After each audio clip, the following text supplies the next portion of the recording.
Week करके देखो, believe me, do just 1 week.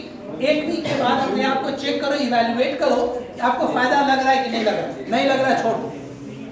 1 week अगर आप कर लोगे टाइम टेबल बना के, तो आपको इतना फायदा लगेगा, अपने आप में इतना पॉजिटिव चेंजेस आएगा, आप बहुत एंजॉय करोगे, आप छोड़ोगे नहीं उसको।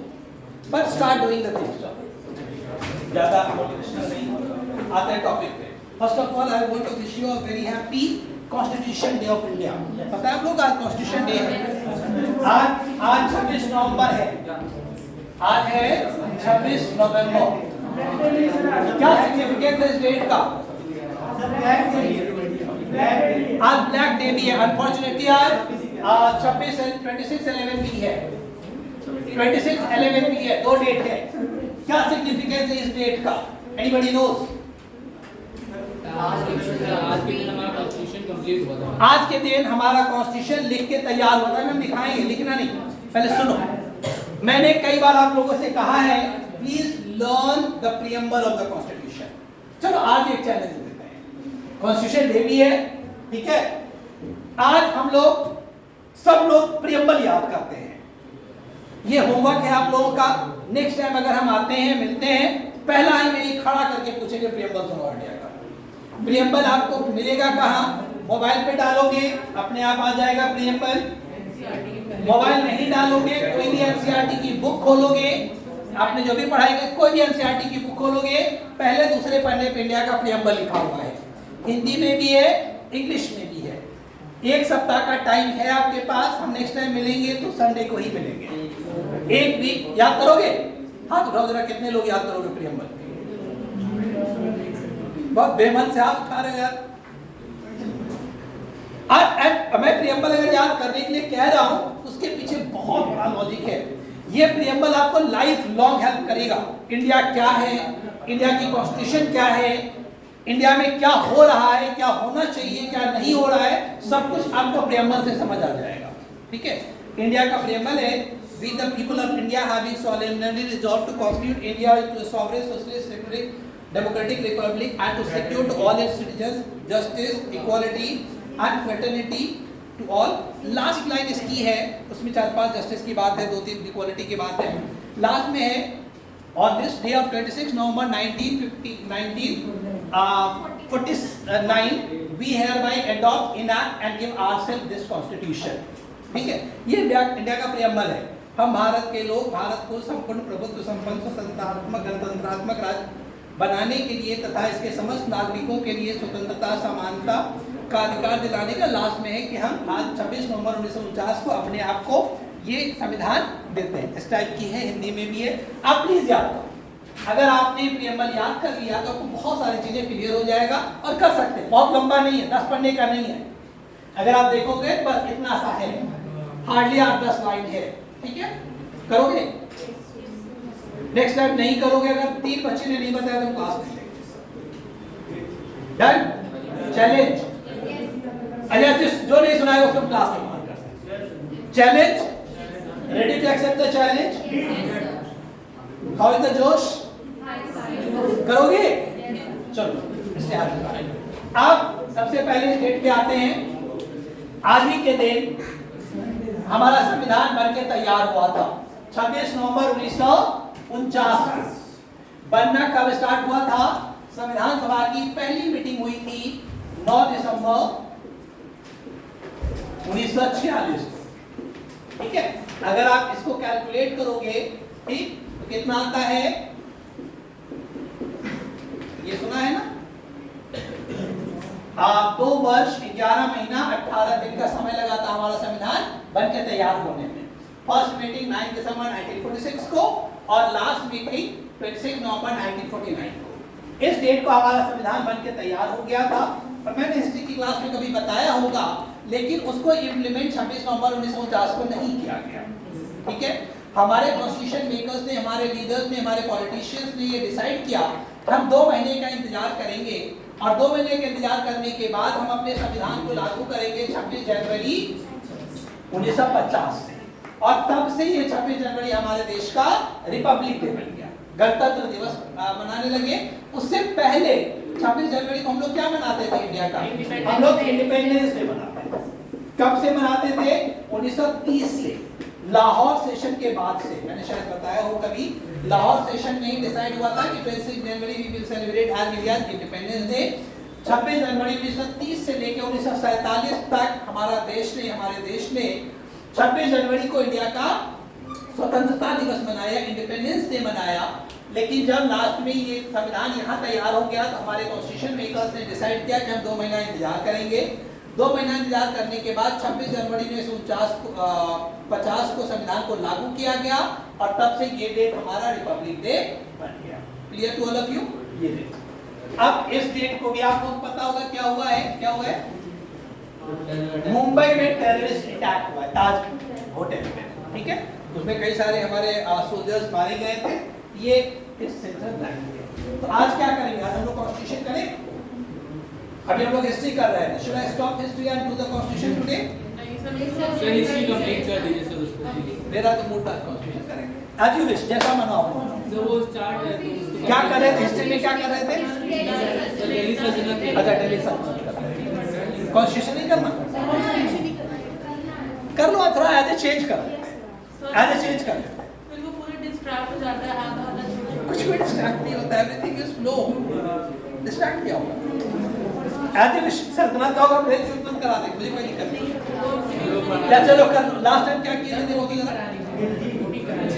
नहीं, मोटी नहीं। लास्ट टाइम क्या किए थे देखो तो जरा। हिस्ट्री का टॉपिक खिंजी हो गया था। चलो उसी को कर लेते हैं, कोशिश करते हैं, अगर हो गया तो 10-15 मिनट कॉन्स्टिट्यूशन करें। चलो last time we have done Khilji dynasty complete हो गया था। क्वेश्चन पूछे खिंजी डायनेस्टी से। Name the ruler who started dagh and chehra system in India. Note मत देखना, नोट्स को मत देखना। देख लिया? अगर देख लेना तो बोलना नहीं। Name the ruler who started dagh and chehra system in India. Alauddin Khilji. Name the army general of Alauddin Khilji. कौन था? मलिक कफूर, ठीक है? Which ruler is called lakh Bakhsh?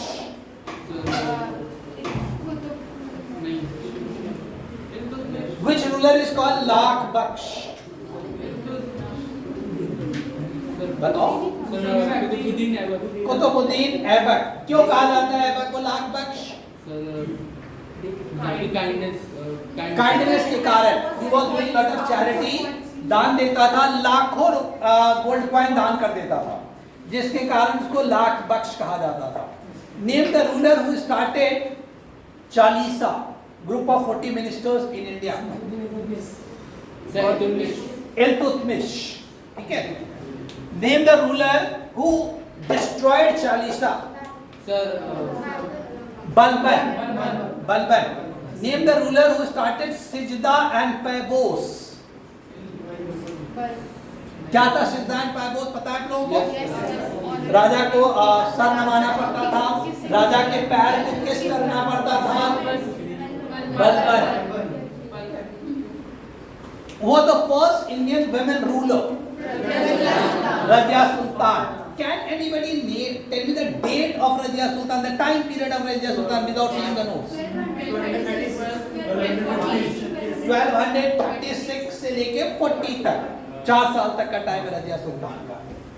Now, which ruler of India made 2.5 दिन का झोपड़ा? अब मैं वही पूछूंगा जो नोट्स में। कुतुबुद्दीन ऐबक। कहाँ पे है? अजमेर में। सब नोट्स में है, जो नोट्स में होगा वही पूछेंगे, जो हमने लिखा होगा वही। नहीं, आप जो क्वेश्चन पूछे सब लिखा बोला, लिखा कहाँ है? लिखा कहाँ पे लिखा हुआ है? मेरे नोट्स में ना जो लिखा है ना सर। नोट्स में जो आपने क्वेश्चंस करने के लिए बोले थे वो किए, तो बोला क्वेश्चंस कहाँ लिखे हैं सर? मैंने लिखा। अच्छा, और किसी ने इस टॉपिक पे क्वेश्चन सॉल्व किए? कितने परसेंट क्वेश्चन कर पा रहे? अगर आप स्लेव डायनेस्टी, खलजी डायनेस्टी, यही 2 डायनेस्टी लोग किए, कितने परसेंट इस डायनेस्टी क्वेश्चंस कर पाए आप लोग? 80% हो रहा है। हैप्पी? 2-4-10% नहीं होगा, वो आईएएस वालों से भी नहीं होगा। सर एक चीज पूछना था सर, यहाँ पे क्वेश्चन था कि हु फाउंड दिल्ली सल्तनत। हु फाउंडेड दिल्ली सल्तनत? हाँ सर मतलब नेट पे दिखा रहा है कि इल्तुतमिश। हाँ। आपने बताया था आपको अगर मुझसे पूछेगा तो मैं वो तो बोल ही रहा, बट मैंने टेक्निकलिटीज बताई थी, ध्यान से सुनो उस टाइम का। मैंने कहा था कि रियल फाउंडर इल्तुतमिश को कहा जाता है। स्टार्ट कहाँ से, दिल्ली सल्तनत स्टार्टिंग कहाँ से हुई वो तो बोल ही रहा वक्त से, लेकिन रियल, और मैंने इस टाइम नोट्स में लिखाया है, रियल फाउंडर कहा जाता है इल्तुतमिश को। अगर ये क्वेश्चन आता है कि who was the founder of Delhi सल्तनत, वो तो बोल ही रहा है, who was the real founder of Delhi सल्तनत, इल्तुतमिश। समझ आया? अगर फाउंडर आता है और वो इल्तुतमिश दिखा रहा है तो technically this is wrong question. Real founder Iltutmish है। बात समझ आ रही है? चलिए और पूछे। किसने कुतुब मीनार फाउंडेशन स्टार्ट की थी? किसने कंप्लीट किया था? किसके याद में किया था? अपने लिए बनाया था कुतुब मीनार? नहीं सर, अपने नाम से तो नहीं बना दिया। आजकल लोग अपने नाम से चीजें बना लेते हैं। नरेंद्र मोदी स्टेडियम, सर कुतुबुद्दीन ऐबक के कोर्ट में एक हिस्टोरियन था, उसकी याद। हिस्टोरियन नहीं था, वो सेंट था, बहुत फेमस सूफी सेंट था दिल्ली का, कुतुबुद्दीन बख्तियार काकी, बहुत फेमस सेंट था, सूफी सेंट, ठीक है, उनके नाम पे बना। अब इसके बाद हम लोग करते हैं अगला डायनेस्टी, जो बहुत ही इंपॉर्टेंट डायनेस्टी होने जा रहा है, कॉम्पिटिटिव एग्जाम के पॉइंट ऑफ व्यू से क्वेश्चन आते हैं, and that is Tughlaq dynasty. इसमें आप लोगों ने नाम सुना होगा, किसी तुगलक डायनेस्टी रूलर का नाम सुना है आप लोगों ने? किसका? तैमूर। इसमें कहां से आएगा, बट डायनेस्टी का रूलर नहीं है। दरवासी, सॉरी, दरवेशी किंग किसको कहते हैं? सर मशहूर शाह नसरुद्दीन मोहम्मद महमूद। अब अगला हेडिंग डालिए, तुगलक डायनेस्टी 1320 से लेके 1414 तक। तुगलक डायनेस्टी। तो आपने क्या बताया? दरवेश क्या? दरवेश दरवेशी किंग जिसको कहा जाता है नसरुद्दीन महमूद। कोई कुछ और लिखा है क्या?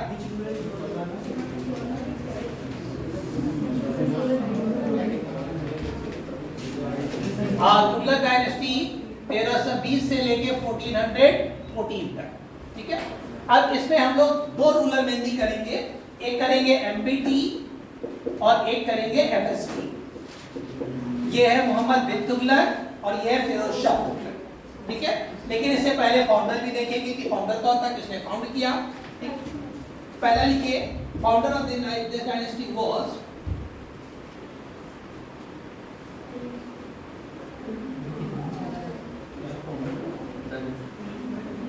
Ghazi Malik. The founder of this dynasty was Ghazi Malik.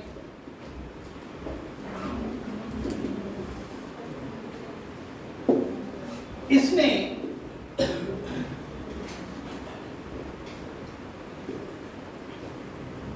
ये जो खिलजी डायनेस्टी का लास्ट रूलर था, खिलजी डायनेस्टी का ये लास्ट रूलर था खुसरो खां। इसका मर्डर किया इसने, गाजी मलिक ने, और मर्डर करके इसने नई डायनेस्टी बना दी, तुगलक डायनेस्टी। बनाने के बाद इसने अपना नाम भी बदल लिया और इसने अपना नाम रख लिया गयासुद्दीन तुगलक। क्या नाम रखा? तो गयासुद्दीन तुगलक के नाम से वो राजा बना, ठीक है। तो गाजी मलिक और गयासुद्दीन तुगलक एक ही आदमी है, कंफ्यूज नहीं कीजिएगा। He became the ruler with the title of Ghiyasuddin Tughlaq, ठीक है। गाजी मलिक ने मर्डर किया and he became the king of Tughlaq dynasty, the first king, the founder, with the title of Ghayasuddin Tughlaq.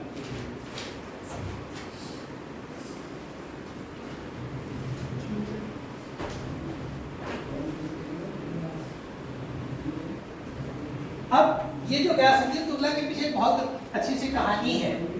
इसकी मृत्यु होती है एक एक्सीडेंट में, ठीक है। कैसे होती है पता है आपको? किसी को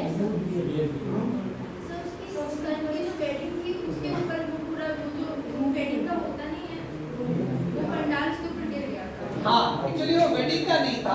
अब आगे बताएंगे। अगला रूलर होगा एमबीटी। एक मिनट सुनिए, इसकी दिल्ली के एक सूफी सेठ से लड़ाई चलती थी, चिरागे दिल्ली से। दिल्ली का एक बहुत सूफी बड़ा सूफी सेठ था, शायद उनका नाम चिरागे दिल्ली था। तो दोनों मिलाए थी, राजा और वो जो उस टाइम दिल्ली का सूफी सेठ था बहुत पॉपुलर था। इतने पॉपुलर थे कि लाखों लोग डेली उनके दरबार में आते थे। तो राजा को एक जलन हुआ कि यार मैं राजा हूं और भीड़ उसके यहाँ लग रही है, सब लोग उसके यहाँ जा रहे हैं। तो राजा ने कोशिश किया उसके सिस्टम को डिस्टर्ब करने की। कहते हैं एक बार वो मजदूरों से अपना कहीं तालाब खुदवा रहे थे, जो सूफी सेंट थे। राजा ने ऑर्डर किया कि सारे मजदूर दिन में हमारे दरबार में काम करेंगे, उसके यहाँ काम नहीं करेगा। वो राजा है, सब राजा का ऑर्डर तो मानेगा।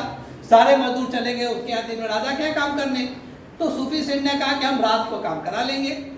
तो रात को उसने तालाब में खोदने के लिए लेबर को बुलाते थे, रात में लैंप दे देते थे, मिट्टी तेल। राजा ने दिल्ली में मिट्टी तेल बिकना बंद करवा दिया कि मिट्टी तेल नहीं बिकेगा, उसको नहीं मिलेगा तो रात को काम नहीं होगा।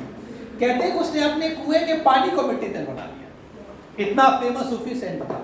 उसी से उनकी कुछ टेंशन चल रही थी, लड़ाई चल रही थी। गयासुद्दीन तुगलक बिहार और बंगाल के एक्सपेडिशंस पे गया हुआ था। बंगाल के राजा को हरा के जब ये वापस आ रहा था तो उन्होंने कहा था दिल्ली अभी दूर है।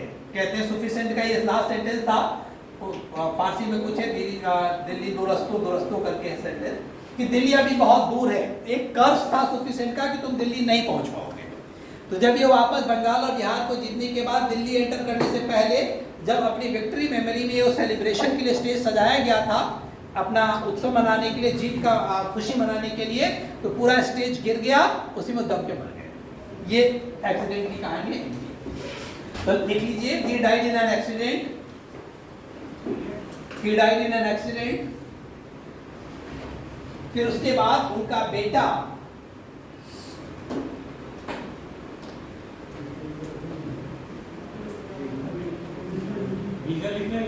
नहीं, रीजन नहीं लिखिए, अगर आप एक्सीडेंट लिख लिए तो आपको याद आ जाएगा, ठीक है।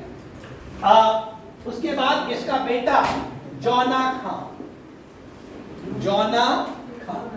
ये राजा बना, कि वो सक्सीडेड बाय हिज सन जौना खान, और यही जौना खान मोहम्मद बिन तुगलक बना। यही राजा बनने के बाद बिन तुगलक का टाइटल लिया।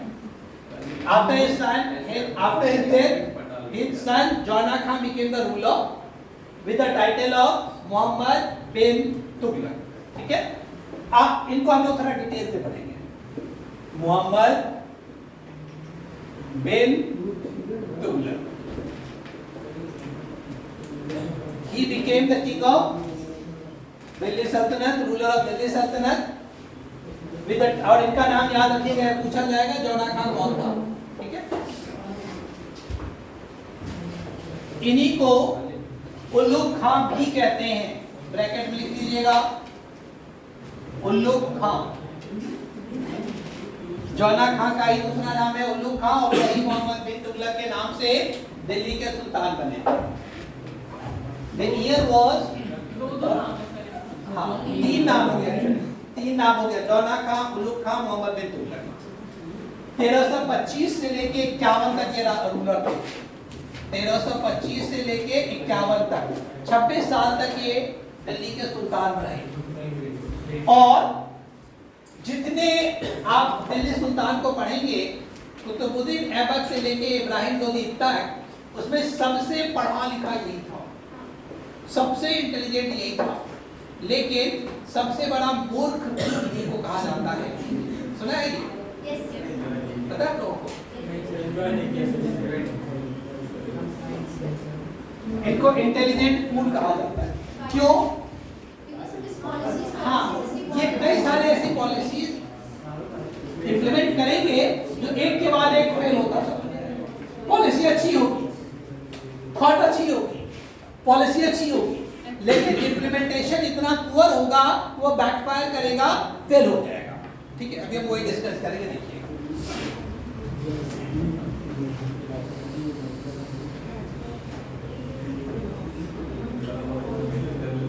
He introduced 5 ambitious projects। एक एक करके हम पांचों देखेंगे। इनके 5 ambitious प्रोजेक्ट हैं, 5 ambitious projects। एक एक करके हम लोग पांचों को देखेंगे, क्या था, क्या वो सही था, गलत था। पहला लिखिए, इनकी पहली पॉलिसी थी taxation in Doab, taxation in Doab.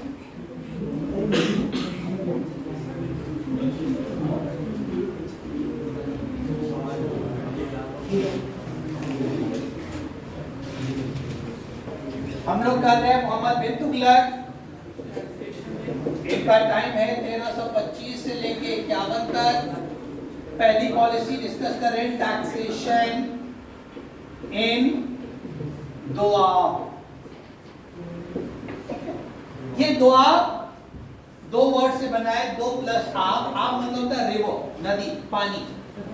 ये दोआब का एरिया है, ये वाला, ये जो एरिया है ये दोआब का एरिया है। ये है गंगा रिवर और ये है यमुना रिवर। गंगा और यमुना के बीच का जो एरिया है, गंगा और यमुना दोनों इलाहाबाद में मिलती है ना, प्रयागराज में, इसके बीच का जो एरिया है उसको दोआब कहते हैं। ये इंडिया का one of the most fertile land है। आप इंडिया के जब ज्योग्राफी पढ़ेंगे, इंडिया के ज्योग्राफी में आपको 5 जगह मिलेगा, ज्योग्राफिकल 5 डिवीजन मिलेगा। Northern mountains, northern plains, desert, plateaus, island, ये 5 जो ज्योग्राफिकल डिवीजन है इंडिया का, इसमें सबसे फर्टाइल प्लेन यही है। ये स्टार्ट होता है पंजाब हरियाणा से लेके, पंजाब से लेके बंगाल असम तक का एरिया है। ये दोआब यहीं खत्म हो जाता है, लेकिन चूंकि गंगा का ही प्लेन बंगाल भी है, असम भी है, तो ये इंडिया का सबसे फर्टाइल एरिया है। उस टाइम दिल्ली सल्तनत में रेवेन्यू कम हो रहा था, टैक्सेस कम हो रहे थे, सरकार का इनकम कम हो रहा था।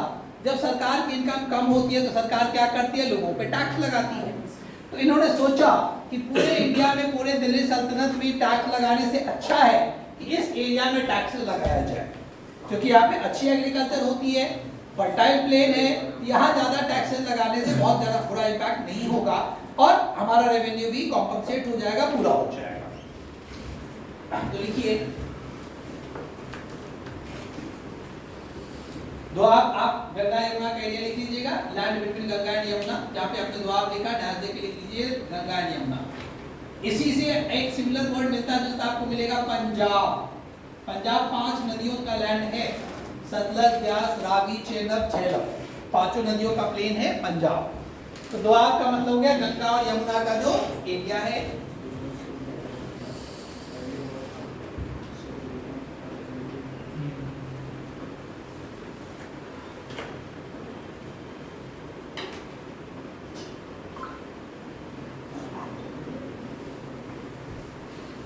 He introduced a new taxes in Doab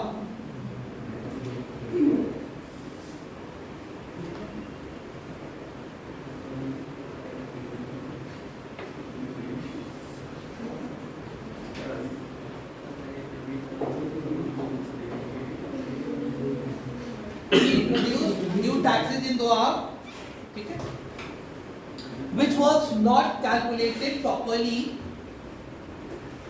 which was not calculated properly। तो कहते हैं, हिस्टोरियन लिखता है कि जो नई तरीके से उसने इंट्रोड्यूस किया, इस टैक्सेस को लगाया, उससे टैक्सेस लगभग 20 गुना ज्यादा बढ़ गया, 20 टाइम्स बढ़ गया। अब मान लो आज की डेट में कोई 100 रुपए दे रहा है, उससे आप कहोगे कि 200 रुपए दे दो, तो बहुत ज्यादा बर्डन हो जाएगा ना। तो उसकी कैलकुलेशन गलत थी, जो भी इंप्लीमेंट उसने किया होगा। आइडिया तो सही था, चलो हम दोआब से अपने टैक्सेस थोड़ा बढ़ा लेंगे, लेकिन उसका भी एक लॉजिकल रीजन होता है ना, लॉजिकल क्या होता है ना। अब ये 20 गुना ज्यादा, तो लिख लीजिए the taxes increase by 20 times, the taxes was increased, the taxes was increased to 20 times,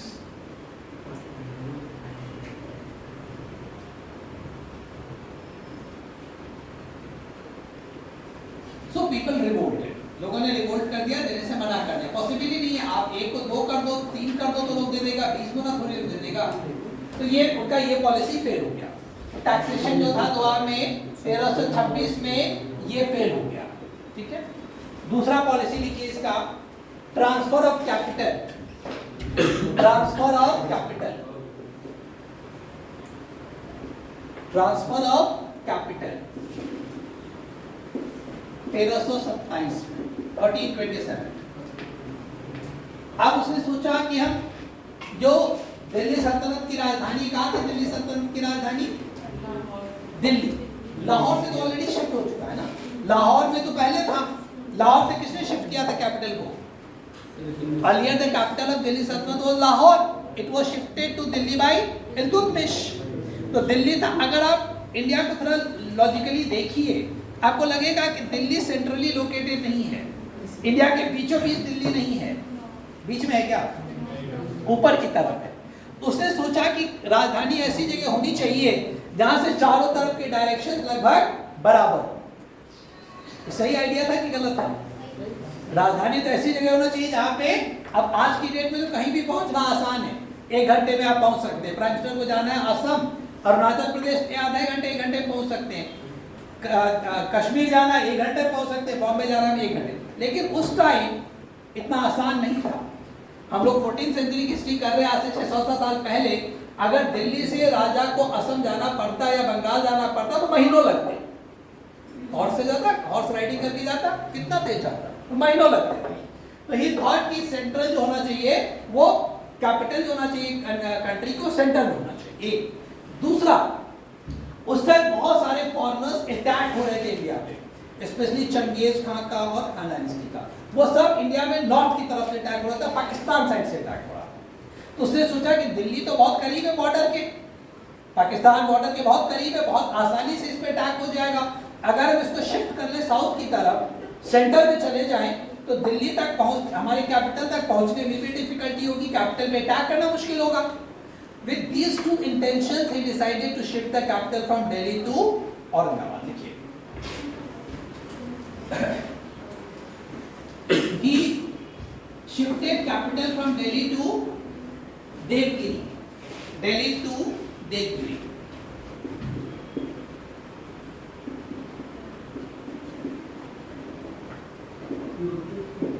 Delhi to Devgiri.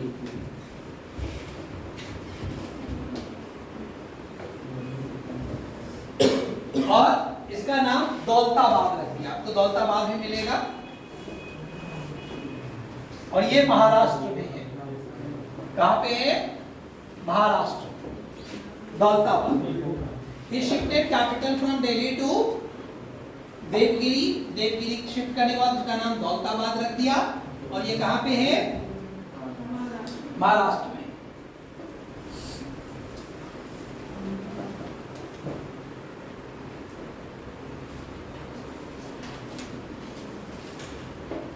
और एक और आइडिया था इसके पीछे कि जब हम महाराष्ट्र में कैपिटल बनाएंगे तो हमारे लिए आसान हो जाएगा साउथ के स्टेट को कैप्चर करना। अभी तक साउथ दिल्ली सल्तनत में नहीं था, सिर्फ नॉर्थ इंडिया था। तो उन्होंने सोचा कि अगर हम इंडिया का कैपिटल हम यहाँ से शिफ्ट कर ले, अगर हम नीचे की तरफ लेके चले जाए, यहाँ से दिल्ली से कैपिटल को शिफ्ट यहाँ कर दें, तो हमारे लिए साउथ के स्टेट को भी कैप्चर करना आसान हो जाएगा, साउथ एक्सपेडिशन इजी हो जाएगा। तो 3 उद्देश्य था, एक तो सेंट्रली लोकेटेड हो जाएगा, हम नॉर्थ के अटैक से बचा सकते हैं, और साउथ को आसानी से हम कैप्चर कर सकते हैं।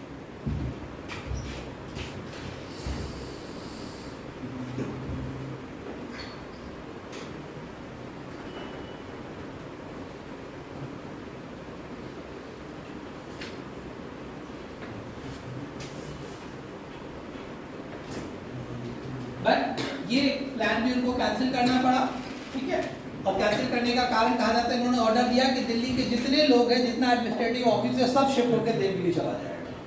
तो आप एक साथ सबको थोड़ी ना शिफ्ट कर दोगे। अगर ये इंस्टेड ऑफ ये किए होते, चलो दिल्ली हमारा कैपिटल है ही, हम इसको एक अपना सेकंड कैपिटल बना लेते हैं, ठीक है।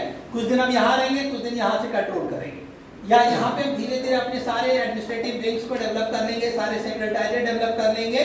तो that is but he ordered कि हम इसको कंप्लीटली बैन कर देंगे, बंद कर देंगे, और सारी ऑफिसेज यहाँ शिफ्ट कर लेंगे। हजारों लाखों लोगों को ऑर्डर कर दिया कि अब दिल्ली से तुम दौलताबाद जाओ। कई लोग रास्ते में ही मर गए, ठीक है। बाद में रिवोल्ट हुआ, लोगों ने रिवोल्ट किया, और इनको फिर ये भी रियलाइज हुआ कि जब हम इधर चले जाएंगे तो इस एरिया को कंट्रोल करना डिफिकल्ट हो जाएगा। एंड 1 साल के बाद इसको शिफ्ट कैंसिल कर दिया और वापस दिल्ली। लिख लीजिए, later on this decision was cancelled. Later on, this decision was cancelled. तो टैक्सेशन वाला डिसीजन भी फेल हो गया, शिफ्टिंग कैपिटल डिसीजन भी फेल हो गया,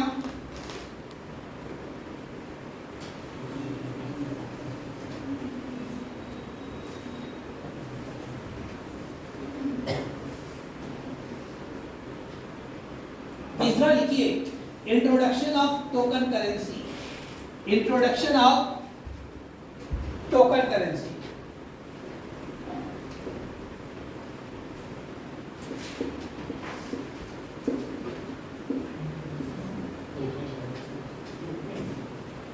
टोकन करेंसी 1329 में, ईयर भी लिखिएगा 1329 में।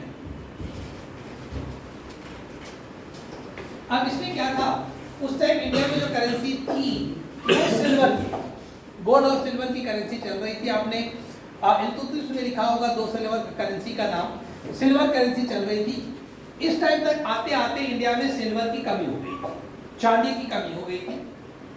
इन्होंने डिसाइड किया कि हम सिल्वर की जगह पे ब्रॉन्ज करेंसी स्टार्ट कर देते हैं, क्योंकि सिल्वर कम है। तो इन्होंने सिल्वर की जगह कौन सी करेंसी स्टार्ट करने की सोची, ब्रॉन्ज। ठीक है, ब्रॉन्ज क्या होता है पता है आप लोगों को, क्या होता है, तांबा होता है। अब कॉपर क्या होता है,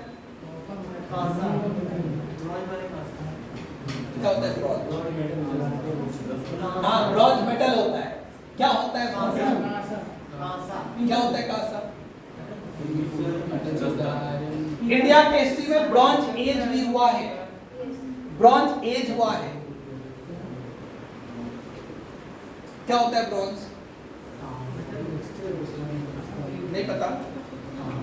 तांबा तो कॉपर होता है, तांबा is copper.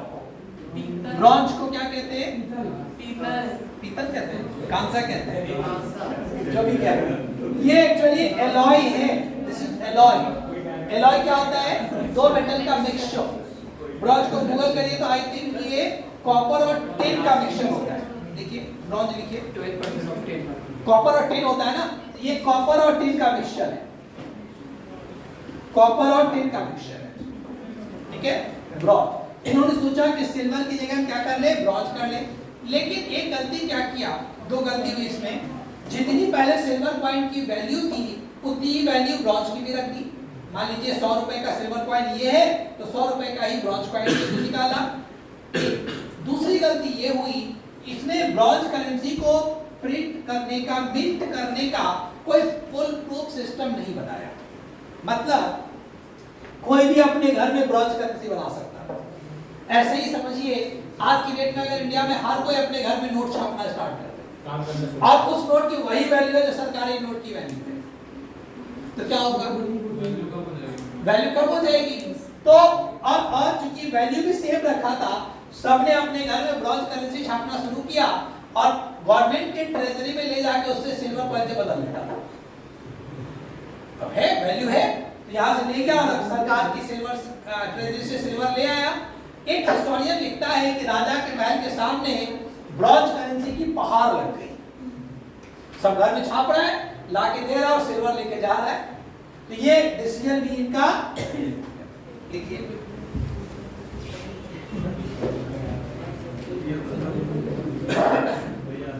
He decided to introduce bronze coins with the same value as that of silver. He decided to introduce bronze coin with the same value as silver.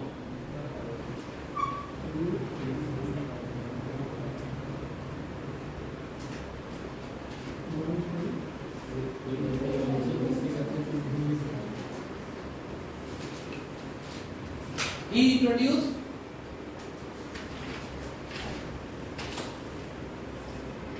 the bronze coins with the same value of silver.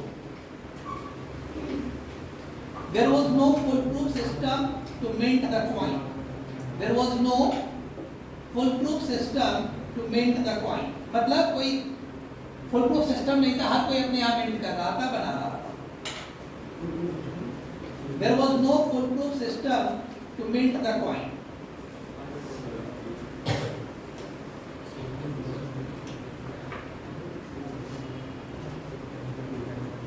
Finally, he had to cancel the decision, or he withdrew his decision. और इस decision को भी इसको cancel करना पड़ा। ये decision fail, ये decision fail, ये डिसीजन फेल। ठीक है? Finally, he has to cancel his decision. Next, Fourth, Khurasan expeditions. Khurasan expeditions.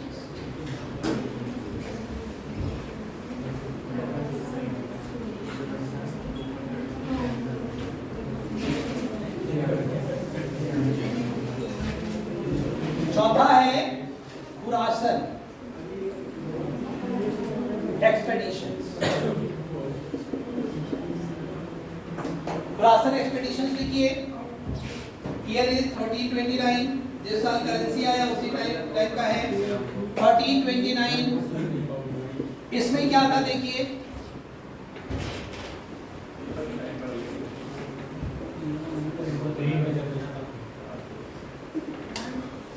ये भी 1329 में आया था। हाँ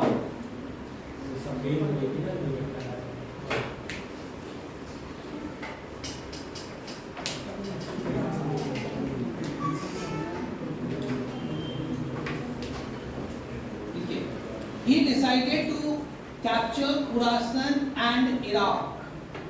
He decided to capture Khorasan and Iraq.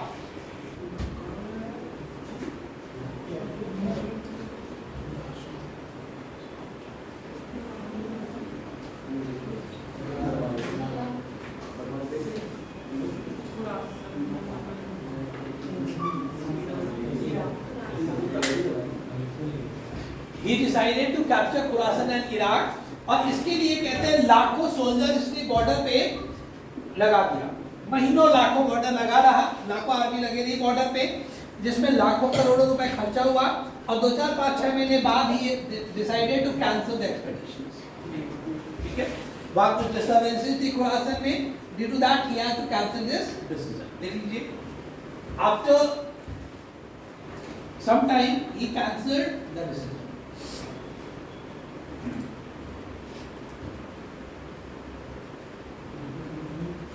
After some time he cancelled this decision. लाखों करोड़ों रुपए खर्च करने के बाद डिसीजन कैंसिल कर दिया. लास्ट है कराचिल एक्सपेडिशंस. लास्ट है कराचिल.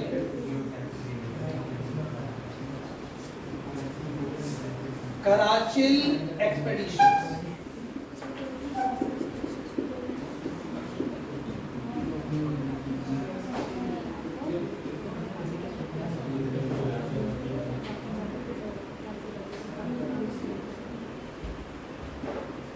कराचिल एक्सपेडिशंस लिखिए.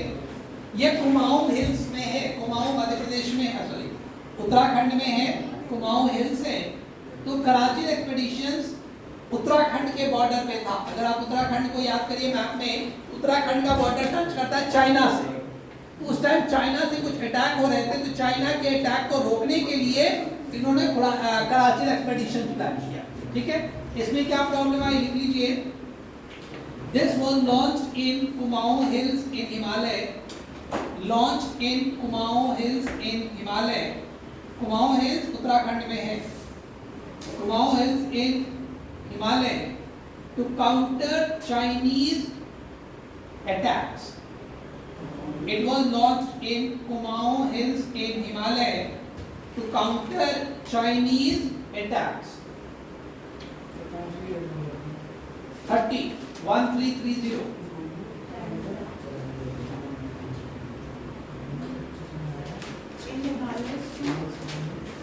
To counter Chinese attack.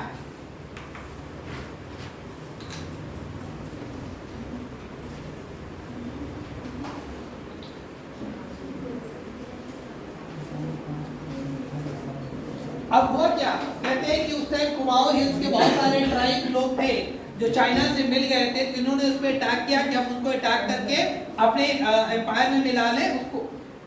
Initially तो सक्सेस रहा, स्टार्टिंग में ये एक्सपेडिशन सक्सेस भी रहा, बट कुछ टाइम बाद वहाँ पे बारिश स्टार्ट हो गई, स्नोफॉल स्टार्ट हो गया. कुमाऊं हिल्स बहुत ऊंची हिल्स है, वहाँ पे स्नोफॉल बहुत ज़्यादा होता है. तो मौसम के कारण इनको फिर से ये एक्सपेडिशन कैंसिल करना पड़ा. बहुत सोल्जर्स मरे भी इसमें. देखिए, due to bad weather many soldiers died and he cancelled the expeditions.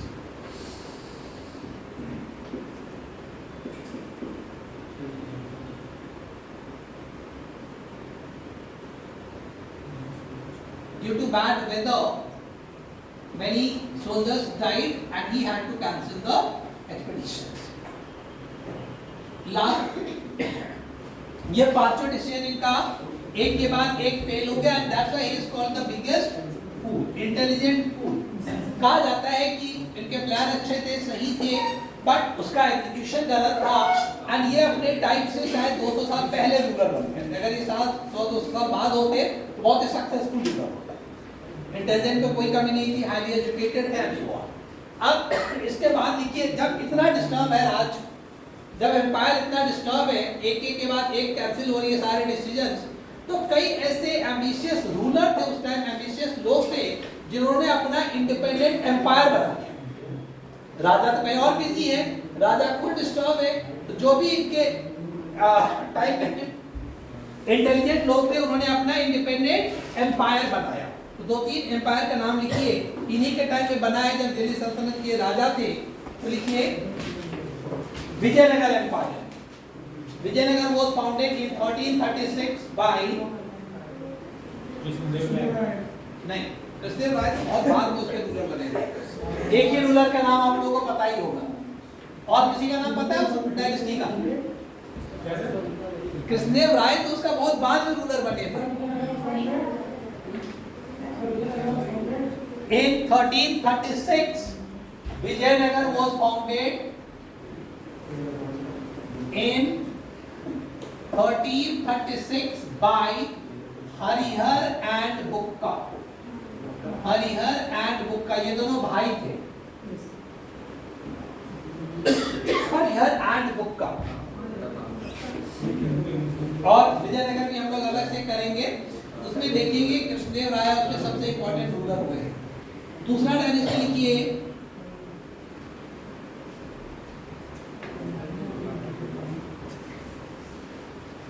Bahmani empire was founded। Bahmani, Vijayanagar और बहमनी दो आपको एम्पायर मिलेगा साउथ में। Bahmani was founded by Hasan Gangu in 1347। Bahmani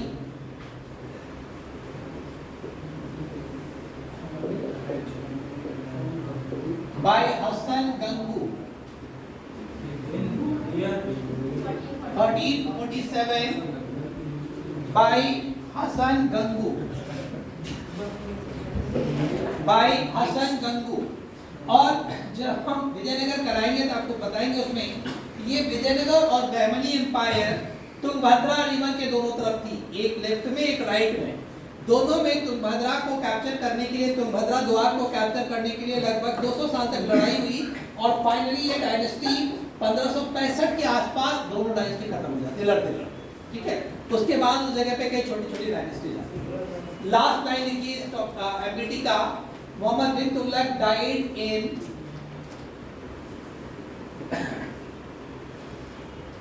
Thatta, THATTA, जगह का नाम है थट्टा। ये पाकिस्तान के सिंध एरिया का जगह है आज की डेट में, Thatta in Sindh. He died in Thatta, bracket में लिख लीजिए सिंध पाकिस्तान, थट्टा ब्रैकेट में सिंध पाकिस्तान। किस ईयर डेथ हुई? 1351। आप ऑलरेडी स्टार्टिंग में लिख चुके हैं एमबीटी का टाइम, 1351 में इनकी डेथ। क्लियर?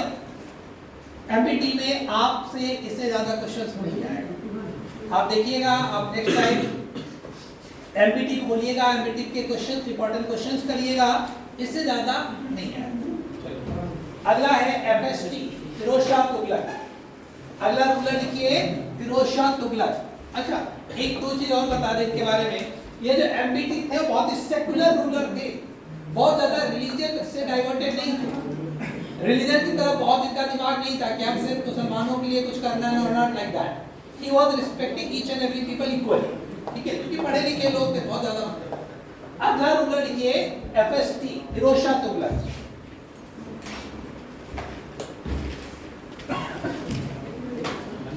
फिरोज शाह तुगलक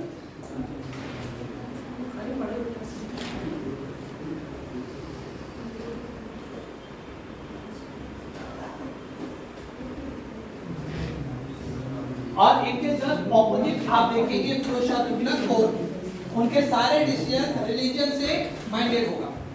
देखिए एफएसटी फिरोज शाह तुगलक तो इनका टाइम बता 51 to 88 Firoz Shah Tughlaq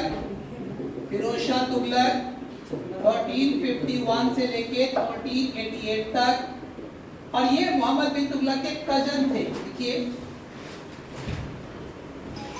Firoz Shah Tughlaq succeeded his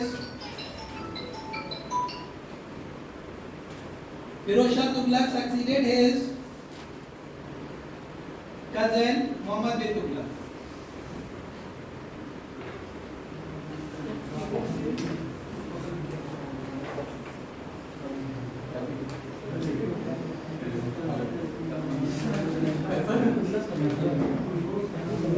Guys,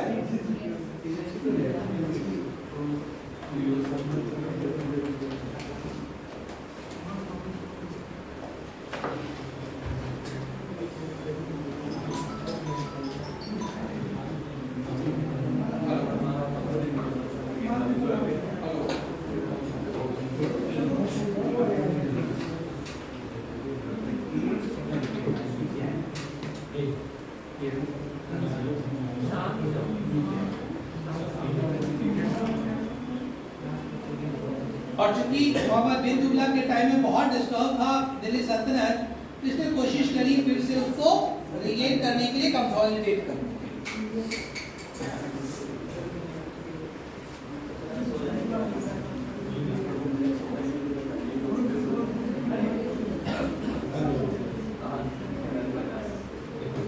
देखिए he introduced जजिया टैक्स, देखिए he introduced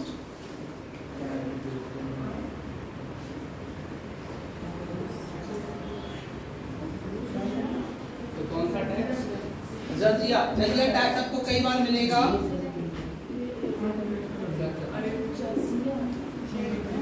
जजिया टैक्स, और ये टैक्स था जो सिर्फ हिंदुओं से लिया जाता था, नॉन मुस्लिम से लिया जाता था। इसको रिलीजियस टैक्स कहते थे, नॉन मुस्लिम से लिया जाता था, मुसलमानों को ये टैक्स नहीं देना था। ये एक मुसलमानों को खुश करने के लिए, अपने उलेमाओं को खुश करने के लिए उनके प्रेशर में उसने जजिया टैक्स फिर से इंट्रोड्यूस कर दिया। पूछा जाता है कि कौन से दिल्ली सल्तनत के रूलर ने जजिया टैक्स इंट्रोड्यूस किया था? It was Firoz Shah Tughlaq. Next,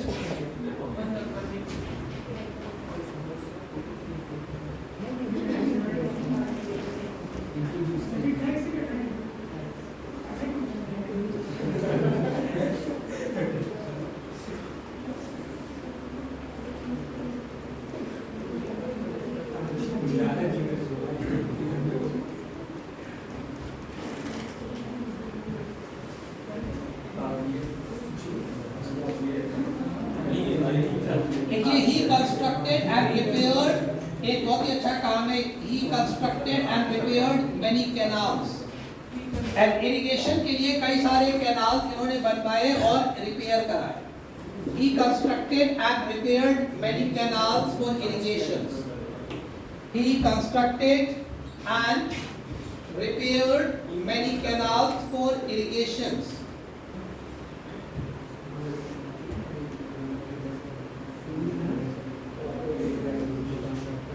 He constructed and repaired many canals for irrigations. और इरिगेशन फैसिलिटीज की मेंटेनेंस के लिए इन्होंने एक नया टैक्सेस लगाया। टैक्सेस का नाम मैं सिर्फ बता दे रहा हूँ, लिखिएगा नहीं। हासिल शर्ब है, हासिल शर्ब, ये शर्ब या लिखना चाहे तो लिख लीजिए, ये टैक्सेस था जो इरिगेशन फैसिलिटीज की मेंटेनेंस के लिए उसने लगाया था। हासिल शर्ब, उसने कई सारे शहर बसाए थे फिरोज शाह तुगलक ने। फिरोज शाह के नाम से कोई शहर है इंडिया में? याद करिए जरा। फिरोजाबाद, और लिखिए he built many cities, he built many cities, शहर का नाम लिखिए Firozabad. he built many cities, Firozabad, Fatehabad, Hisar and Jaunpur, चार शहर का नाम है। फिरोजाबाद, फतेहाबाद, हिसार एंड जौनपुर, फिरोजाबाद,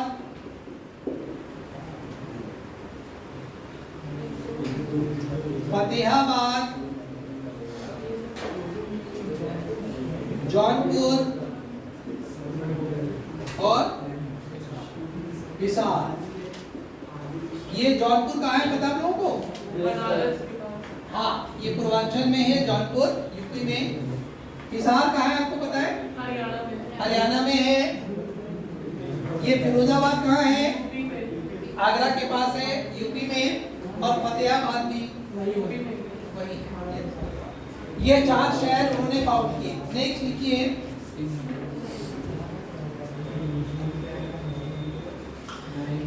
और मैंने अभी कुछ टाइम पहले लिखा था जौना खान, किसका नाम था? बिन तुगलक। ये जो जौनपुर शहर बनाया है वो अपने कजिन मोहम्मद बिन तुगलक की याद में बनाया है, ठीक है? तो ब्रैकेट जहाँ जौनपुर लिखा है लिख दीजिए, इन द मेमोरी ऑफ जौना Khan MBT. Next,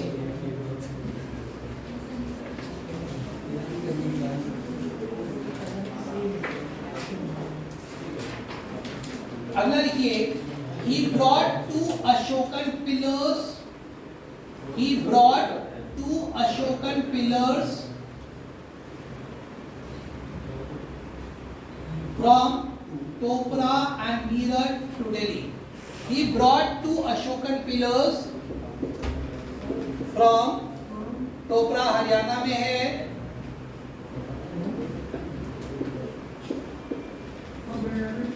he brought 2 Ashokan pillars from Topra and Meerut to Delhi. ये दोनों अशोकन पिलर्स को यहाँ से उठा के दिल्ली लाए थे। He brought 2 Ashokan pillars from Topra and Meerut to Delhi. Then क्या प्रयागराज में भी कोई अशोकन पिलर्स है? है, देखिए आप। तो ये 2 पिलर्स लाए थे। आगे लिखिए, he established a hospital. कुछ इनकी चैरिटी वर्क देखिए। He established a hospital called Dar-ul-Shifa. Dar-ul-Shifa के नाम से इन्होंने हॉस्पिटल स्टार्ट किया था। Dar-ul-Shifa. He started a hospital called Dar-ul-Shifa. Dar-ul-Shifa. और गरीब लड़कियों की शादी कराने के लिए इन्होंने एक अलग डिपार्टमेंट बनाया था। ये सब उनके चैरिटी वर्क है। लिखिए, for the marriage of poor girls he started a new department called दीवान-ए-खैरात।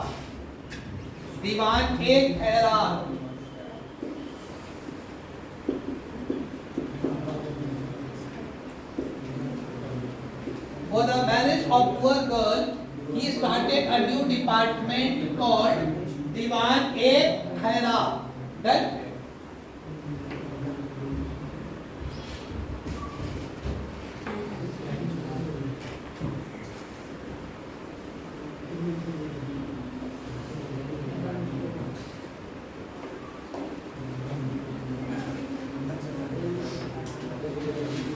और ओवरऑल इनका जो टाइम था 51 से लेके 37 इयर्स का टाइम वो पीसफुल था, बहुत डिस्टर्बेंस नहीं रहा एम्पायर में। और एमबी-टेक के टाइम, मोहम्मद बिन तुगलक के टाइम में जो चारों तरफ कियोस था, डिस्टर्बेंसेस था, उसको बहुत हद तक इन्होंने पैसिफाई कर लिया। शांत। Next, he died in 1388. He died in 1388. और इनके डेथ के बहुत जल्दी ये डायनेस्टी खत्म हो गई थी।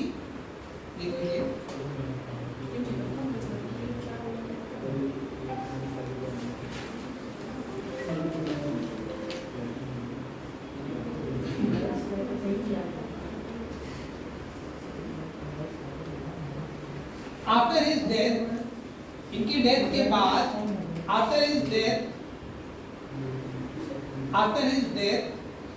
the dynasty could not last longer.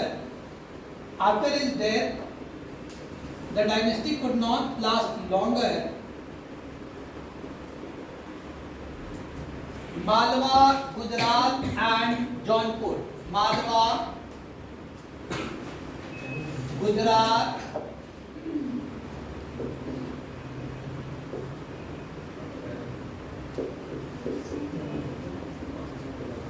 Malwa, Gujarat and Sharki. Sharki को ही जौनपुर कहते हैं, ऐसे लिखिएगा। Became independent. उनके मरने के बाद फिरोज शाह तुगलक जब तक थे तब तक तो ठीक था। उनके मरने के बाद आपने लिखा the dynasty could not last longer. Malwa independent हो गया, आजाद हो गया, दिल्ली सल्तनत से बाहर हो गया, गुजरात बाहर हो गया, और शर्की डायनेस्टी जो जिसको जौनपुर आप कहते हैं वो भी अलग हो गया। अब इमेजिन करिए अगर पूरा गुजरात बाहर हो जाए, मालवा का मतलब है वेस्टर्न मध्य प्रदेश बाहर हो जाए, और जौनपुर का मतलब ईस्टर्न यूपी बाहर हो जाए, तो बहुत बड़ा एक सेटबैक था डायनेस्टी के लिए। नेक्स्ट,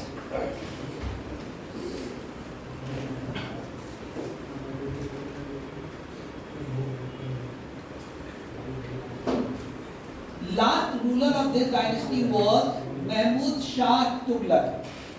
इस डायनेस्टी के लास्ट रूलर थे महमूद शाह तुगलक। महमूद शाह तुगलक, महमूद शाह तुगलक, और इन्हीं के टाइम में इंडिया में तैमूर का अटैक हुआ है। देखिए, the last ruler of Tughlaq dynasty was Mahmud Shah Tughlaq. During his time,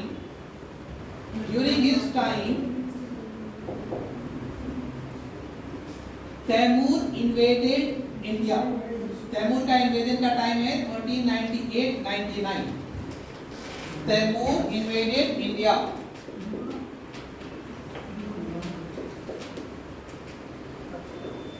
तेरह सौ 98-99 में इंडिया में तैमूर का अटैक होता है। और सुना होगा आप लोगों ने तैमूर के अटैक के बारे में कि पूरे दिल्ली में महीनों तक तैमूर की आर्मी ने घरों को जलाया, लूटा, लेडीज का, वुमेन का रेप किया, बच्चों को मारा, लाखों लोगों को मारा। सुना ये तैमूर के आक्रमण के बारे में? पूरे दिल्ली को तहस नहस कर दिया था, डिस्ट्रॉय कर दिया था। कितना बड़ा फैनेटिक रूलर था Taimur.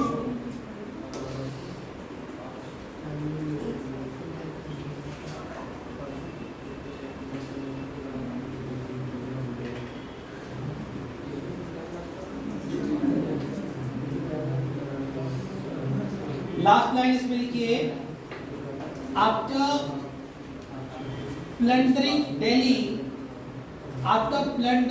Delhi, Timur left. After plundering मतलब robbing, destroying Delhi, Timur name Khizr Khan. Timur left या अपॉइंटेड खिज्र खां। ये दिल्ली लूटने के बाद खिज्र खां को दिल्ली में अपॉइंट करके चला गया। After plundering Delhi, Timur named Khizr Khan the ruler of Punjab. Khizr Khan को पंजाब का रूलर बना के चला गया। Timur named Khizr Khan the ruler of Punjab. ठीक है, और यही खिज्र खां आगे चल के नया डायनेस्टी बनाया। ठीक है, क्लियर? कोई कंफ्यूजन नहीं। इसी तैमूर पे अभी मैंने बताया, तैमूर की आर्मी ने महीनों दिल्ली को डिस्ट्रॉय किया, घरों को जला दिया, बच्चों को मारा, वुमेन का रेप किया, हजारों लाखों करोड़ों की प्रॉपर्टी लूट के ले गया। इसी की वजह से आप लोगों ने सुना होगा जब कैटरीना और सैफ के बेटे का जन्म हुआ था, बड़े बेटे का, तो उसका नाम रखा गया था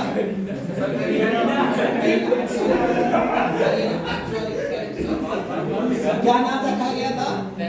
तैमूर। और बहुत बवाल हुआ था, सुना था आप लोगों ने? बहुत सारे लोगों ने इसका नाम तैमूर क्यों रखा गया, इतना फेमस एक्टर एक्ट्रेस का कुछ और नाम क्यों नहीं? तो यही, चूंकि तैमूर बहुत ही नेगेटिव और इंडिया के लिए बहुत ही डिस्ट्रक्टिव रूलर्स माना गया उसके अटैक को, एंड दैट्स व्हाई ये कंट्रोवर्सी हुआ। अगला डायनेस्टी की है Syed dynasty. Khalji dynasty over, जल्दी कर लीजिए, 5-10 मिनट में 2 में डायनेस्टी खत्म हो जाएगा। अगला लिखिए Syed dynasty. Next dynasty is Syed dynasty.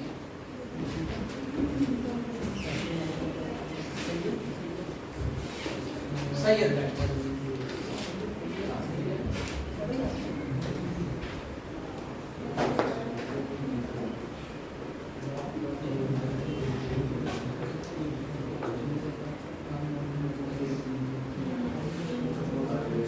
आप 1414 से लेके 1450-51 तक।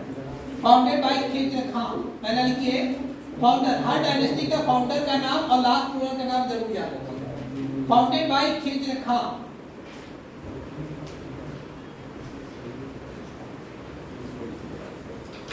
खिज्र खान।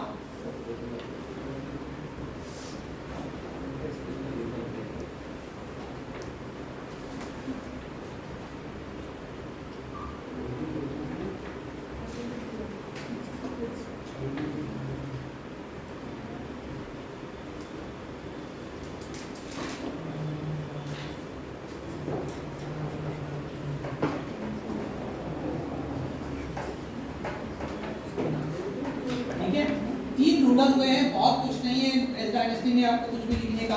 लास्ट रूलर लिख लीजिए आलम शाह। लास्ट रूलर वाज आलम शाह। पहला आपने लिखा खिज्र खान, हाँ, और लास्ट है आलम शाह। आलम शाह। इस डायनेस्टी में आपको कुछ भी नहीं याद करना है, सिर्फ पूछा जाता है सैयद डायनेस्टी के फाउंडर का, ठीक है, और कुछ नहीं आता है। फाउंडर कौन है? खिज्र खान है। खिज्र खान कौन था? तैमूर, जिसको अपना रिप्रेजेंटेटिव बना के पंजाब में रूलर बना के गया था, उसके बाद वो दिल्ली। लास्ट डायनेस्टी लिखी है लोधी डायनेस्टी। लोधी डायनेस्टी से एक दो क्वेश्चन आते हैं। लोधी डायनेस्टी से क्वेश्चन आते हैं। लोधी डायनेस्टी 1526 तक। लोधी डायनेस्टी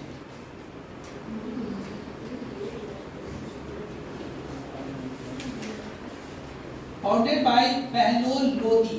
पहला क्वेश्चन आता है कि लोधी डायनेस्टी किसने फाउंड किया? बहलोल लोधी। बहलोल लोधी।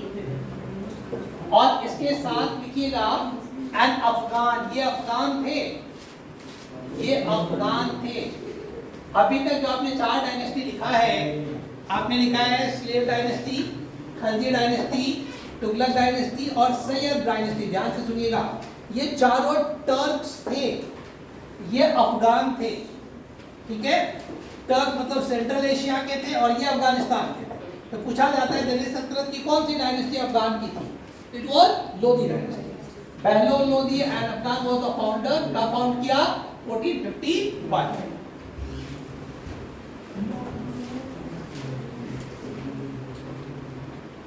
अगला रूलर लिखिए। बहलोल लोधी में आपको सिर्फ एक ही आएगा, फाउंडर का नाम। अगला रूलर इस डायनेस्टी का जो सबसे इंपॉर्टेंट रूलर है वो है सिकंदर लोधी। सिकंदर लोधी। सिकंदर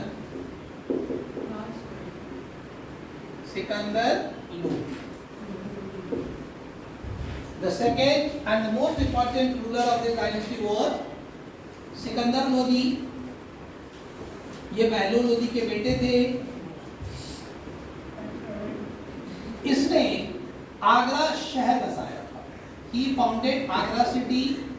अब यहाँ से आपको आगरा दिखेगा और आगरा इंपॉर्टेंट होता चला जाएगा। मुगल डायनेस्टी के टाइम में आगरा बहुत इतना इंपॉर्टेंट हो जाएगा कि इंडिया की कैपिटल दिल्ली से शिफ्ट होकर आगरा आ जाएगी, ठीक है। तो ही फाउंडेड आगरा सिटी। और ये पूछा जाता है हु फाउंडेड आगरा सिटी? अपना डालिए Sikandar Lodhi. And shifted capital from Delhi to Agra. इसने आगरा शहर बसाया और इंडिया की कैपिटल दिल्ली सल्तनत की कैपिटल दिल्ली से कहां शिफ्ट कर दिया? आगरा। तो he founded Agra city and shifted capital from Delhi to Agra.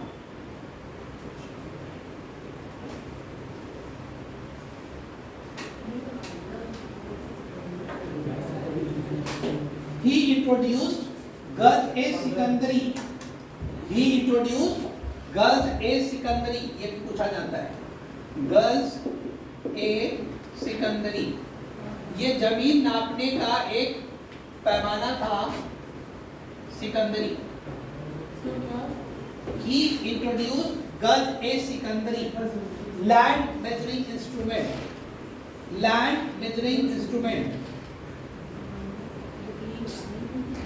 He introduced Gaz e सिकंदरी, जिसको सिकंदरी यार्ड भी कहते हैं।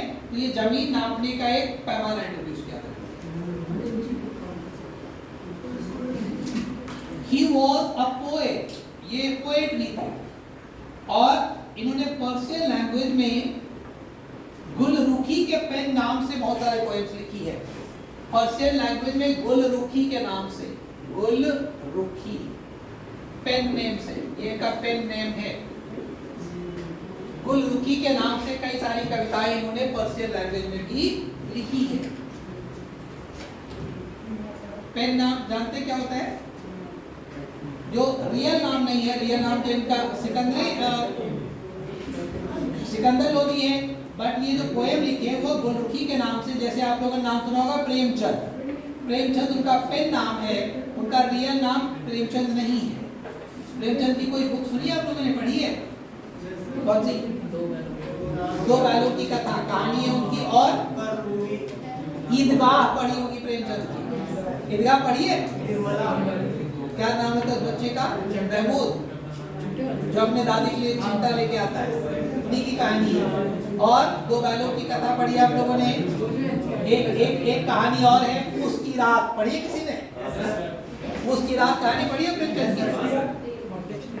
और अगर आप लोगों ने पढ़ी हो नॉवेल, उनकी सबसे फेमस नॉवेल है गोदान है, गबन है, कफन है, मधुशाल, रंगभूमि है, कर्मभूमि है, ये सारे प्रेमचंद की नॉवेल्स हैं। और प्रेमचंद उनका रियल नाम नहीं है, वो पेन नाम है, इसी नाम से लिखते थे। रियल नाम क्या था? प्रेमचंद का रियल नाम क्या था? कुछ नहीं। प्रेमचंद का रियल नाम क्या था? धनपत राय। धनपत राय, गूगल तो नहीं कर दिया? प्रेमचंद का रियल नाम था धनपत राय।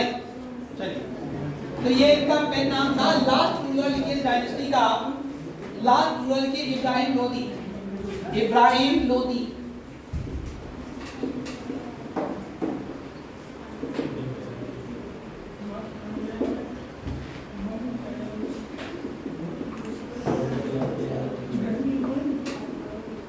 Ibrahim Lodi was the last ruler of Lodi dynasty and Delhi Sultanate.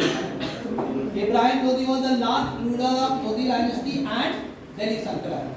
जो 1206 में जो दिल्ली सल्तनत स्टार्ट हुआ था कुतुबुद्दीन ऐबक से, जो 1206 में कुतुबुद्दीन ऐबक से स्टार्ट हुआ था, वो 1526 में आके खत्म हो जाएगा। कुतुबुद्दीन ऐबक से स्टार्ट हुआ और इब्राहिम लोदी पे आके दिल्ली सल्तनत खत्म हो जाएगा। इसके बाद क्या स्टार्ट होगा इंडिया में? मुगल डायनेस्टी, मुगल। तो इब्राहिम लोदी में लिखिए, he was the last ruler of Lodi dynasty and Delhi Sultanate.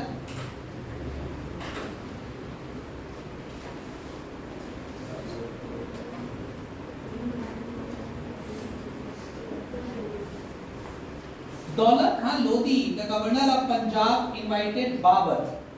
Babar को इनवाइट करने में एक लोधी ही था, दौलत खान लोधी, वो उस टाइम पंजाब के गवर्नर था। Daulat Khan Lodhi, the governor of Punjab, Daulat Khan Lodhi, the governor of Punjab invited Babur to overthrow Ibrahim. Daulat Khan Lodhi invited Babar. दौलत खान लोधी कौन था? पंजाब का गवर्नर था। बाबर को इनवाइट किया और उनको ये लग रहा था कि बाबर आएगा, इब्राहिम लोधी को हटा के, हरा के दिल्ली सल्तनत हमको दे देगा, वो वापस लौट आएगा।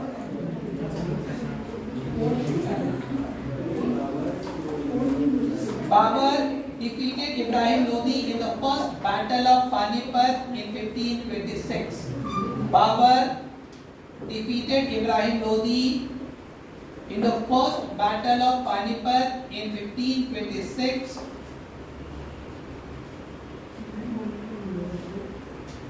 and started Mughal dynasty.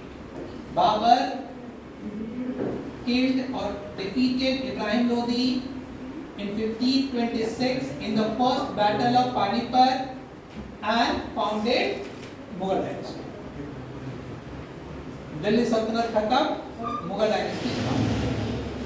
We have written Babur defeated Ibrahim Lodi in 1526 in the first battle of Panipat and started Mughal dynasty. क्या लिखा आपने? दौलत खान लोधी ब्रैकेट में आपने लिखा होगा governor of Punjab invited Babur, ठीक है, फुल स्टॉप दे दीजिए, लिख लीजिए. Babur defeated Ibrahim Lodhi in 1526 in the first battle of Panipat and founded Mughal dynasty. तो दिल्ली सल्तनत खत्म. ये जो 320 साल का हिस्ट्री है यहाँ पे 320 इयर्स का, ये खत्म हो गया. अब अगला जो हम लोग करेंगे वो मुगल डायनेस्टी. मुगल डायनेस्टी बहुत सारी चीज आपको ऑलरेडी पता होगा, नाम भी सुना होगा सबका. That we will do next time.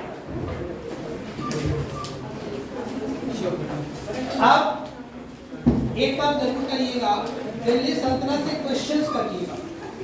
हाँ करेंगे ठीक है. क्यों आज के थोड़ी देर करंट बात करते हैं, चिट चैट करते हैं टाइम पास. तो दिल्ली सल्तनत खत्म हो गया है. दिल्ली सल्तनत से अब आपको कम से कम 100 क्वेश्चंस करने हैं. आप गूगल करिए, कहीं भी आप डालिए इंपॉर्टेंट क्वेश्चन ऑफ दिल्ली सल्तनत. कम से कम अगर आप 100 क्वेश्चन का सेट तैयार कर लेते हैं दिल्ली सल्तनत का, तो आपका दिल्ली सल्तनत प्रिपेयर हो जाएगा. अगर आप क्वेश्चंस नहीं करते हैं तो तैयार नहीं होगा. ठीक है, आप जो भी बुक में लिखी हुई है, जैसे ही आपके पास 4 ऑप्शन आएंगे आप कंफ्यूज होंगे. आप नोट्स को रिवाइज करिए और जितने क्वेश्चंस कर सकते हैं उस क्वेश्चन को सॉल्व करिए. चलिए हेडिंग डालिए करंट अफेयर्स, ज्यादा नहीं, 10-15 मिनट. हेडिंग डालिए करंट.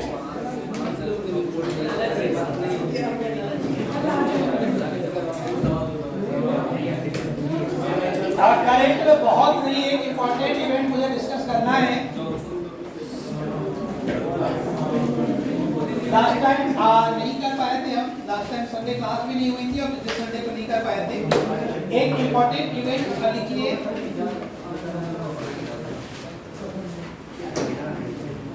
हेडिंग डालिए 19 एशियन गेम्स, और एशियन गेम से क्वेश्चन आएगा. ठीक है, प्रिपेयर रहिए, एशियन गेम से क्वेश्चन आएगा. हेडिंग डालिए 19 एशियन गेम्स, 19वां एशियन गेम्स. कहाँ हुआ है किसी को पता है? इंडिया में नहीं, इंडिया में लिखिए. और एशियन गेम को ही एशियाड कहते हैं, तो कंफ्यूज मत होइएगा. हाँ चाइना में. हम लोग डिस्कस करें 19 एशियन गेम्स. 19 एशियन गेम्स लिखिए. Held in Hangzhou China. जगह का नाम लिखिए.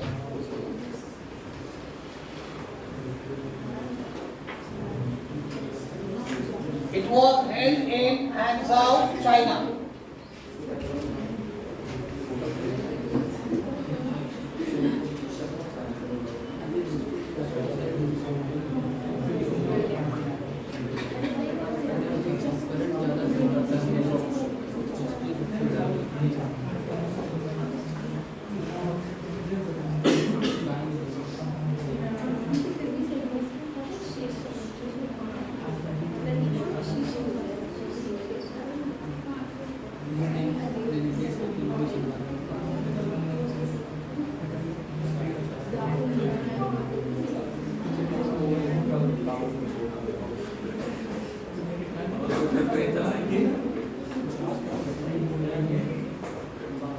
Approximately 12,000 athletes. कितने लोगों ने पार्टिसिपेट किया देखिए. 12,000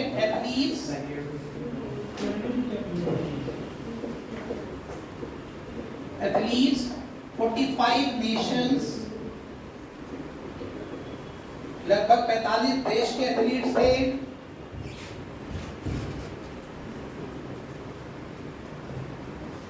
40 स्पोर्ट्स, 40 गेम्स थे इसमें। 61 इवेंट्स। ठीक है, ये रफली एक डेटा है। बहुत ये आपको लर्न नहीं करना, याद नहीं, रट्टा नहीं मारना है। कितने देश है, कितने एथलीट्स हैं, सो ऑन। एक रफली मैं बता रहा हूँ आपको, लगभग 12,000 एथलीट्स थे, 45 देशों के एथलीट्स थे, 40 स्पोर्ट्स हुआ है और 61 इवेंट्स हुए। स्पोर्ट्स और इवेंट्स का मतलब जैसे क्रिकेट एक स्पोर्ट्स हो गया, लेकिन उसमें 2 इवेंट हो गया, एक क्रिकेट हो गया, एक वुमेन हो गया, तो ये इवेंट्स आपके 61। कितने मेडल्स थे इसमें टोटल? 483 गोल्ड मेडल्स थे। 483 गोल्ड मेडल्स को लेके लड़ाई थी। 483 गोल्ड मेडल्स। जब 483 गोल्ड होगा तो सिल्वर और ब्रॉन्ज कितना होगा? जितने गोल्ड है उतने सिल्वर भी होगा ना, उतने ही ब्रॉन्ज भी होगा सेकंड थर्ड कॉम्पिटिशन के लिए। कितने गोल्ड को लेकर लड़ाई किसको लेकर थी? तो गोल्ड की लड़ाई लड़ी होगी ना। अब इसमें कंट्रीज लिखिए कौन कौन थे, उससे पहले एक दो चीज और लिखिए।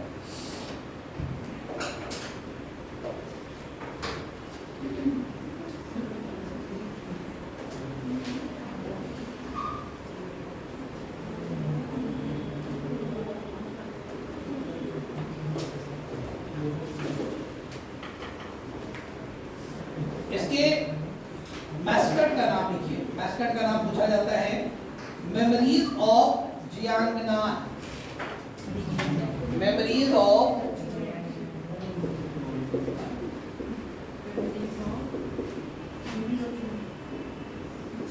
ये इसका मैस्कट है।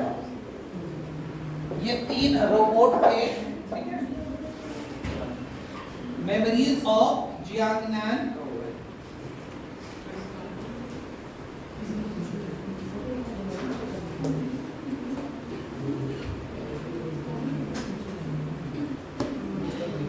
ये एक वहां पे टैंग डायनेस्टी के एक पोएट हुए हैं, उन पोएट की पोएम पे बेस्ड था ये जो बना था। लिख लीजिए बाई जुई। एक पोएट है, poet by Jui of Tang dynasty. ये उन्हीं के पोएम पे बेस्ड कुछ थीम था जिसपे मैस्कट बनाया गया।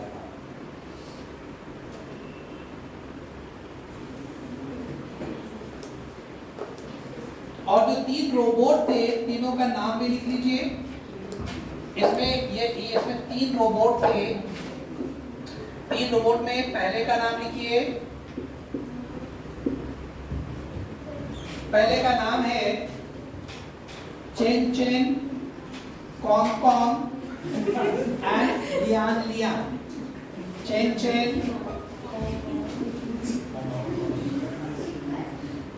कॉन्ग कॉन्ग and लियान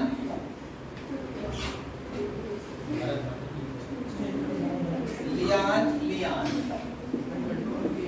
बहुत रट्टा नहीं मारना, पॉइंट में रखिएगा। अगर आपने एक बार सुना है, इसको देखा है, अगर कहीं ऑप्शन में आता है तो आपको क्लिक कर जाएगा। ये हो सकता है एक क्वेश्चन लेते बना के इस 4 में से कौन सा उसका एक मैस्कट नहीं था। 4 नाम दे दिया, 3 ये दे दिया, कोई और दे दिया एक चौथा।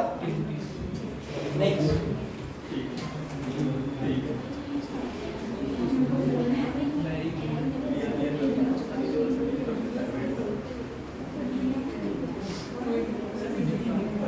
अब इसमें मेडल्स, ठीक है। अब एक कॉलम बना लीजिए, कंट्री, ज्यादा नहीं लिखाएंगे आपको, 2-3 कंट्री का नाम। कंट्री, गोल्ड मेडल, सिल्वर और ब्रॉन्ज, ठीक है। टोटल चाहे तो एक टोटल का कॉलम बना लीजिए, 2-3 कंट्री का नाम लिखाएंगे, ठीक है। फर्स्ट, सेकंड, थर्ड और इंडिया की पोजीशन। सबसे नंबर 1 पे कौन सी कंट्री आई? चाइना। तो पहला आप लिखिए चाइना। चाइना पहला कंट्री है, चाइना नंबर 1 पे। चाइना मेडल में देखिए 201 गोल्ड, 111 और 71। 111 और 71, टोटल कितना हो गया?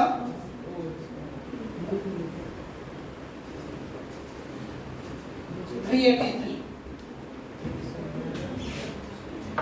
दूसरा पोजीशन कौन सी कंट्री का था? Japan. Japan.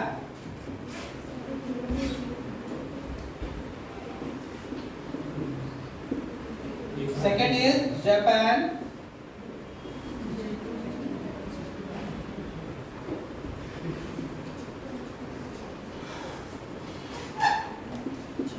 One 88 medals. Third position sir वो रिपब्लिक ऑफ कोरिया। या कोरिया, रिपब्लिक ऑफ कोरिया। मतलब रिपब्लिक ऑफ कोरिया मतलब south south south Korea. South Korea का मेडल्स लिखिए।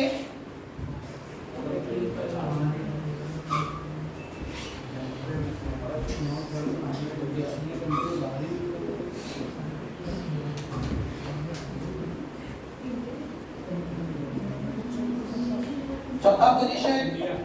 इंडिया। 28, 38, 40। कितना है? 28, 38, 40। 38, 41।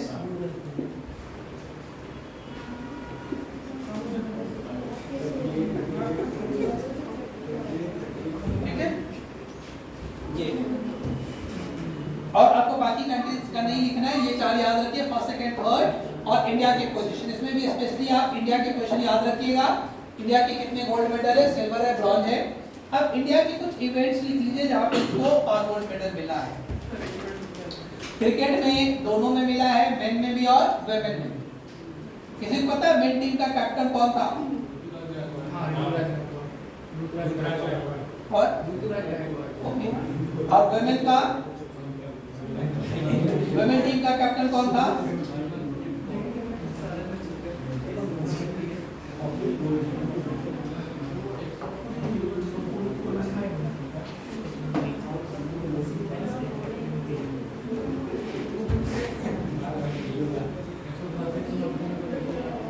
जो टीम इवेंट इंडिया जीती है वो क्रिकेट के दोनों जीती है, मेन वुमेन।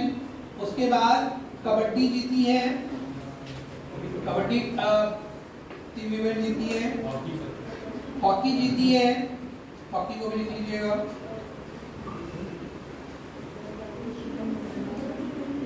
एथलीट में जैवलिन थ्रो में नीरज चोपड़ा जीता है गोल्ड।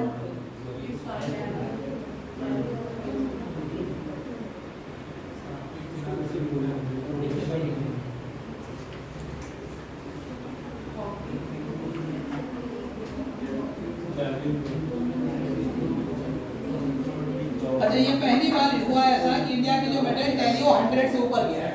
इससे पहले जितने हुए उसमें 100 क्रॉस नहीं किया। For the first time India medal tally cross 100। लिख लीजिए।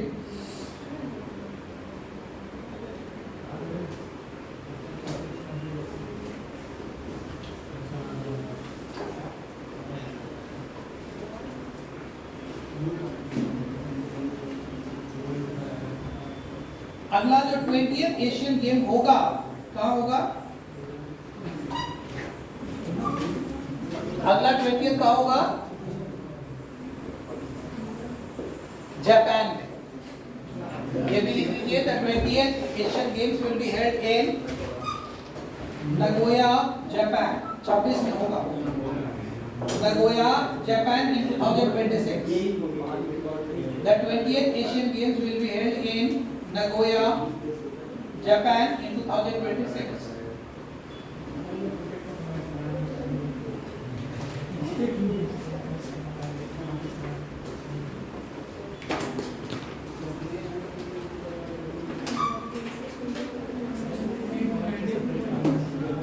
क्या इंडिया में कभी एशियन गेम्स हुआ है? क्या इंडिया में कभी एशियन गेम्स हुआ है? पहला ही हुआ है। देखिए, the first Asian game was held in 1951 in New Delhi. The first Asian game was held in 1951 in New Delhi. क्या एक ही बार है, उसके बाद भी हुआ कभी? The first Asian game was held in 1951 in new Delhi. एक बार और हुआ है एक बार और हुआ जैसे 1982 में, लिख लीजिए, another Asian game held in India in 1982। तो दो बार हुआ है, 1951 में और 82 में। तो दूसरा वाला कहाँ हुआ? न्यू दिल्ली।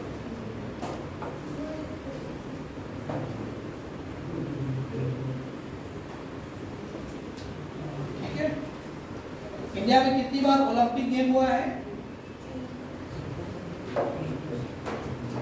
इंडिया में ओलंपिक गेम कितनी बार हुआ है? एक बार। कॉमनवेल्थ गेम्स, ओलंपिक गेम अभी तक नहीं हुआ है, एक बार भी नहीं हुआ है। इस बार बिडिंग कर रहा है इंडिया, हाँ शायद वो। और कुछ करेंगे, वाइंड अप करेंगे। चलिए, that's all for today. Please आप मेरे साथ में ये क्वेश्चन जरूर करिए।